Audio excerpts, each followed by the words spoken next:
प्रमुख माना जाता है। मैंने बड़ा ही संक्षेप में 12 ज्योतिर्लिंग का छोटे छोटे संक्षेप में कथा सुना रहा हूं, और मेरा मोटिव है, मेरा जो उद्देश्य है कि हमारे सनातन धर्म इस बात को जरूर जाने, सनातनी लोग, मेरे दोस्त, मेरे भाई, मेरे हिंदू भाई जाने कि 12 ज्योतिर्लिंग का क्या महत्व है। 12 ज्योतिर्लिंग का दर्शन, उनका ध्यान, उनका जलाभिषेक, रुद्राभिषेक करके महादेव को बड़ा ही आसानी से प्रसन्न किया जा सकता है। और देवों का देव महादेव महा ओभरदानी, महा भोलेनाथ है।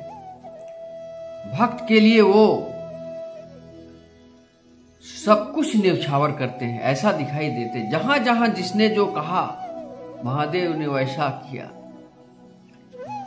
श्री राम जी जब सीता का हरण हुआ था, लंका लेकर गए, रावण लेके चुरा के ले गया था, तो लंका जाने के लिए एक समस्या उनके पास आई थी कि समुद्र के उस पार कैसे जाया जाए। कोई उपाय न देखकर श्री राम जी ने महादेव का पूजन किया, और पूजन करने के बाद वहां महादेव जो प्रकट हुए, जो रामेश्वरम के नाम से जाना जाता है। जितना भी तमाम ज्योतिर्लिंग है, सभी ज्योतिर्लिंग में एक चीज गौर करने वाली बात है दोस्तों, कि पहले भोलेनाथ भक्त का नाम बताते हैं। भीमा शंकर में पहले भीमा का, बैजनाथ में पहले बैज का, बैजू का। जहां भी कहीं स्थापित हुआ है, महादेव का नाम पीछे और भक्त का नाम आगे। यह इस बात का संकेत है कि भक्त को भगवान बहुत प्यार करते हैं, मगर वो भक्त कैसा हो? जो भीमा जैसा हो, जो राम जैसा हो, जो घृष्णा जैसी हो। तमाम ज्योतिर्लिंग के बैजू जैसा हो, रावण जैसा हो भक्त। जो तमाम देवगण, असुरगण का जब भी कोई बड़ा संकट आता था, तो महादेव को शरण में आते थे लोग, देव गण, राक्षस सभी। और महादेव बड़ा ही शीघ्र प्रसन्न होकर प्रकट होते थे, और प्रकट होकर उसकी कल्याण करते थे। ओभरदानी दान वरदान देते थे। भस्मासुर की कथा तो सबको पता ही है। भस्मासुर को जब उन्होंने वरदान दिया अमृत का, कि इस हाथ को तुम जहां रखोगे वो भस्म हो जाएगा, तो भस्मासुर जब ये वरदान पाया तो सबसे पहले महादेव को भस्म करने के लिए दौड़ा। फिर वहां पर विष्णु भगवान के कृपा से वो मोहिनी रूप लेकर के नृत्य करते करते, वो भस्मासुर को नृत्य करते करते वो उसकी हाथ अपने ही सर पर रखा और वो भस्म हो गया। इस तरह की बहुत सारी कथाएं हैं। तो कहने का मतलब है कि भक्ति कैसी होनी चाहिए?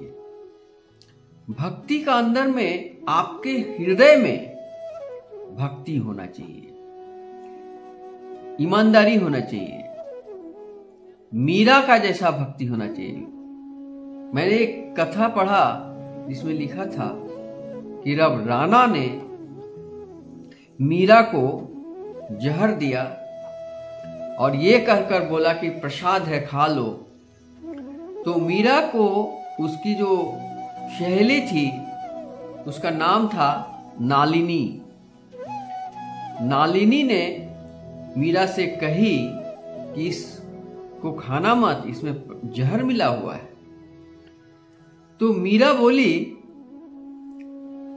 कि अगर जहर भी है लेकिन है तो भगवान का प्रसाद, श्री कृष्ण गिरधर का प्रसाद, और आज अगर खा के मैं मर जाती हूं तो क्या फर्क पड़ता, आज मरूं 10 दिन बाद मरूं या जब भी मरूं, लेकिन मैं प्रसाद का अपमान तो नहीं कर सकती ना।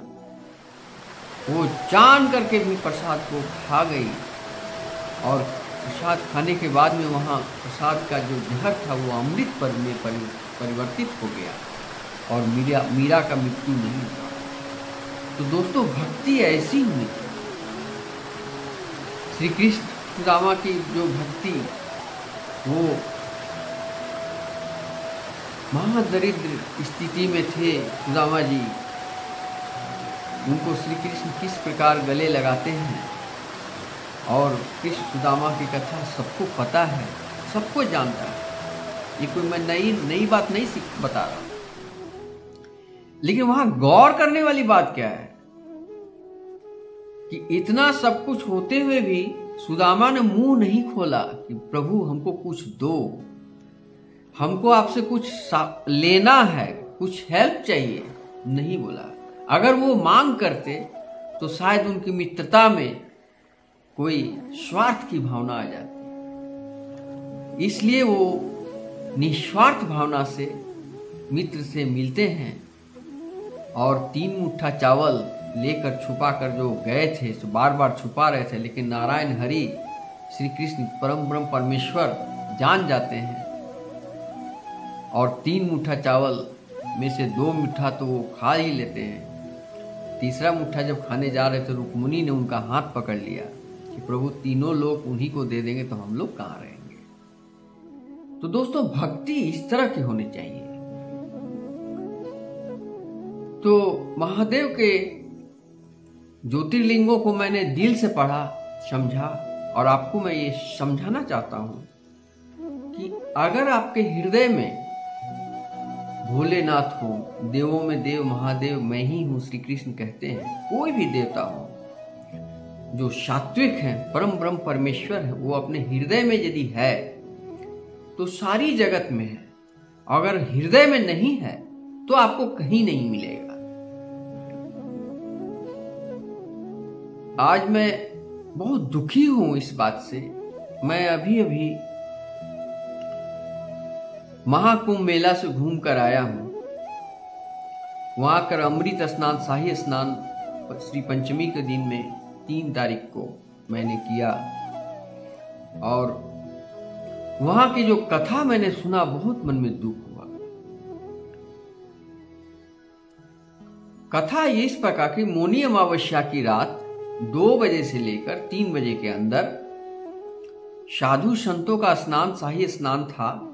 उसमें आम पब्लिक और साधु संतों का इतना बड़ा जमावड़ा हो गया कि कंट्रोल से बाहर हो गया पब्लिक, और सभी का चाहते थे कि यही कि हम एकदम मौनी लगन में ब्रह्म मुहूर्त में सबसे पहले मैं स्नान कर लूं ताकि मैं तुरंत वैकुंठ में निकल जाऊं। ऐसी भ्रम में मत रहो दोस्तों, ये सरासर भ्रम है। इलेक्शन के टाइम में नेता लोग आते हैं, बोलते हैं, कुछ सुनाने के लिए आते हैं, लाखों लाख का भीड़ हो जाती है, कहीं कुछ फ्री में मिल जाए, कुछ हमें कर्म न करना पड़े और फल मिल जाए। लाखों भीड़ होते हैं, भीड़ में भगदड़ होती है, लोग 200-400 लोग तो मर ही जाते हैं। कोई ऐसा इलेक्शन नहीं है जिसमें लोग मरते नहीं है। तो ये बात मेरा कहने का एक ही उद्देश्य है दोस्तों कि आप अपना कर्म करें। कोई नेता आपको कोई कुछ देगा नहीं, और ना ही कोई कुंभ स्नान से या कोई मंदिर तीर्थ से, ना ही माला जपने से या अगरबत्ती जला के दिन रात घंटा बजाने से आपको कुछ मिलने वाला नहीं है दोस्तों।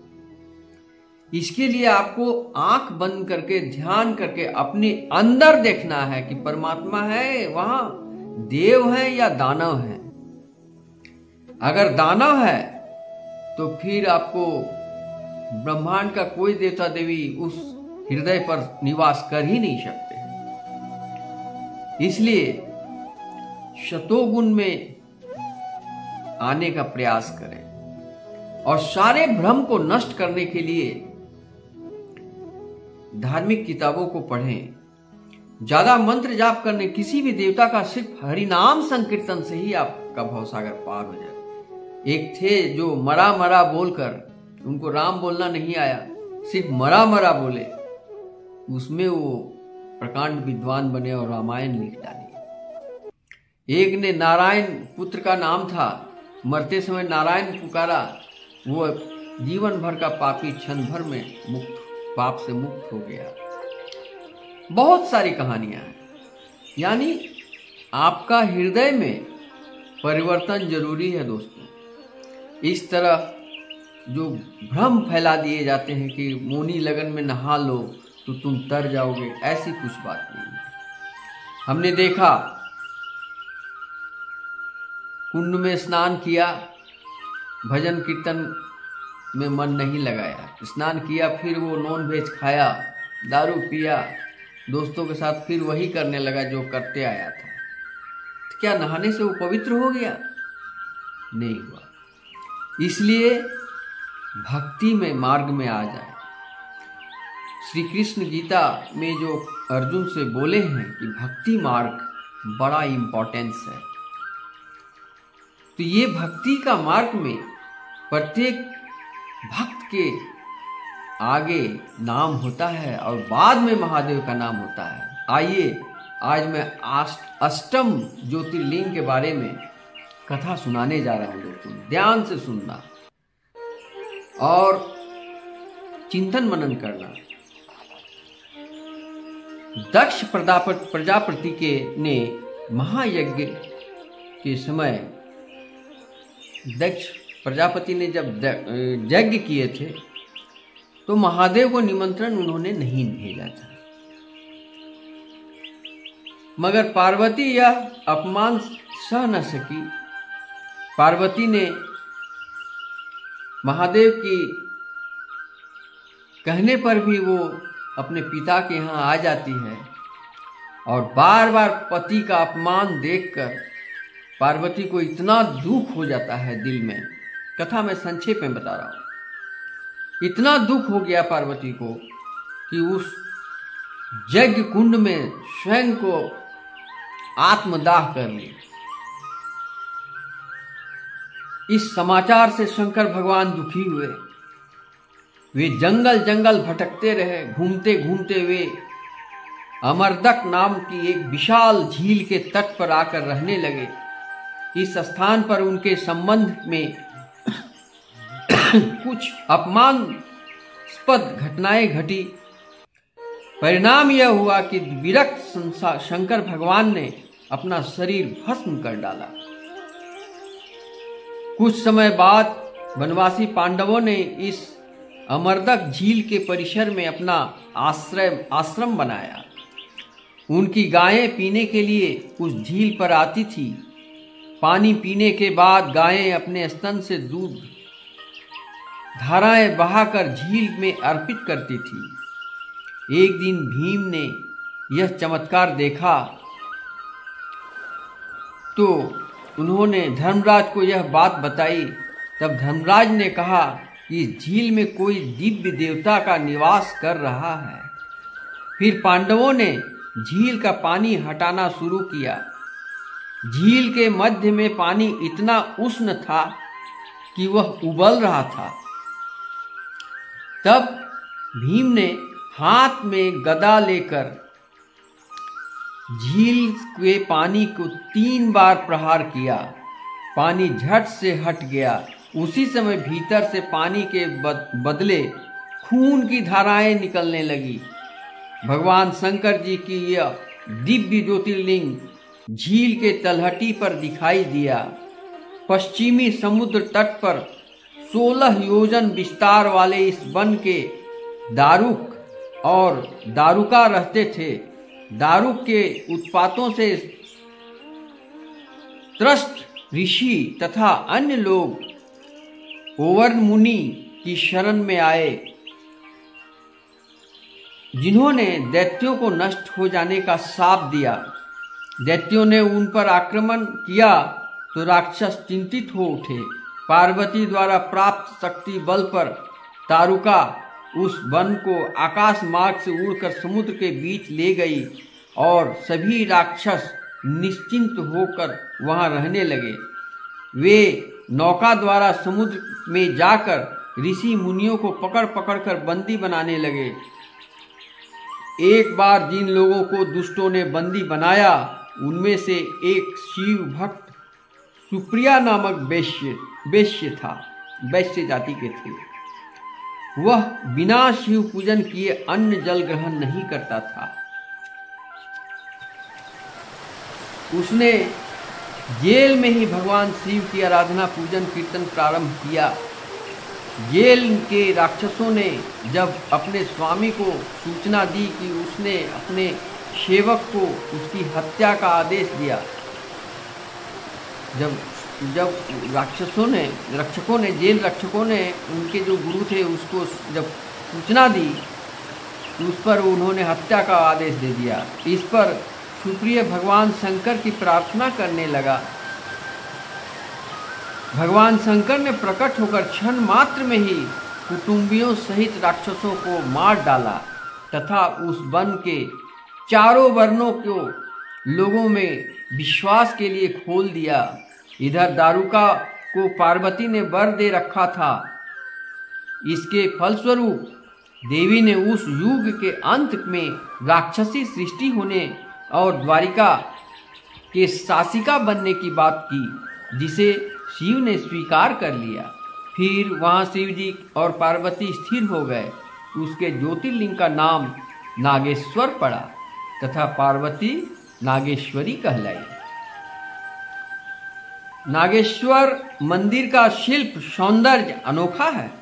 पत्थरों से बना यह पांडव कालीन मंदिर मजबूत और विशाल है, जो मैं दर्शन करके आया हूँ। मंदिर की चारों दीवारी भी इतनी मजबूत है तथा मंदिर के बरामदे भी विस्तृत हैं। सभा मंडप 8 खंभों पर आधारित है। मंडप के आकार गोल हैं। सभा मंडप और गर्भगृह इनकी सतह समान है। नागेश की मुख्य लिंग मूर्ति आंतरिक छोटे गर्भगृह में रखी है। यहाँ महादेव के सामने नदी है। मुख्य मंदिर के पीछे नंदी केश्वरी जी का अलग मंदिर है। मुख्य मंदिर के चारों ओर 12 ज्योतिर्लिंग के छोटे छोटे मंदिर भी बांधे हुए हैं।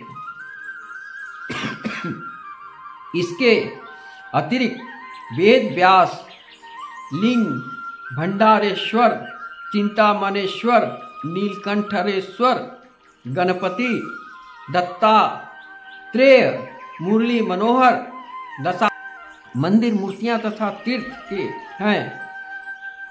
इस तीर्थ में 108 शिवालय, 68 तीर्थ हैं। नागनाथ मंदिर का बांध कम अति सुंदर है। उसके अंतर्भाग में और एक ऋण मोचन तीर्थ है। दोनों तीर्थों का सास बहू का तीर्थ यह नाम पड़ गया। इस नागनाथ तीर्थ में हर 12 वर्षों के बाद कपिला षष्ठी के समय काशी गंगा पर्दापण होता है। इस वक्त तीर्थ कुंड का पानी बिल्कुल निर्मल दिखाई देता है और उस समय वह शैवाल युक्त होता है। नागनाथ मंदिर के आसपास अनेक देवताओं की मूर्तियां हैं। इसके अलावा प्राणी सैनिक कथाओं के पर आधारित कई मूर्तियां हैं। शिलाखंडों में बनी इस मूर्तियों को देखने से मन आनंदित हो उठता है। एक बृहद कोने में रूठी हुई पार्वती को शिव जी मना रहे हैं। इस दृश्य पर बनी मूर्ति को देखकर लोग दांतों तले उंगली दबाते हैं। यह मूर्ति भाव शिल्प की एक बेजोड़ कलाकृति है। आनंदी महाराज, तुपकरी आदि समाधि स्थान, विसोबा खेचर और नामदेव जी का स्मृति स्थान यहाँ हैं। गुरु शिष्य की कथा कुछ इस प्रकार है। अढ़ैया नागनाथ क्षेत्र में सन 1212 में संत गोरा कुम्हार के घर एक बार संत मंडली जमा हुई थी। उस वक्त संत गोरा कुम्हार ने सहज भाव से ही सभी संतों को सिर पर हाथ में थपथपाया जैसे मटके की परख की जाती है। अंत में कुमार ने कहा, सभी संतों को मटका पक्का है, केवल नामदेव जी अभी कच्चे हैं। यह सुनकर नामदेव जी को बड़ा क्रोध आया। वे पढ़रपुर गए।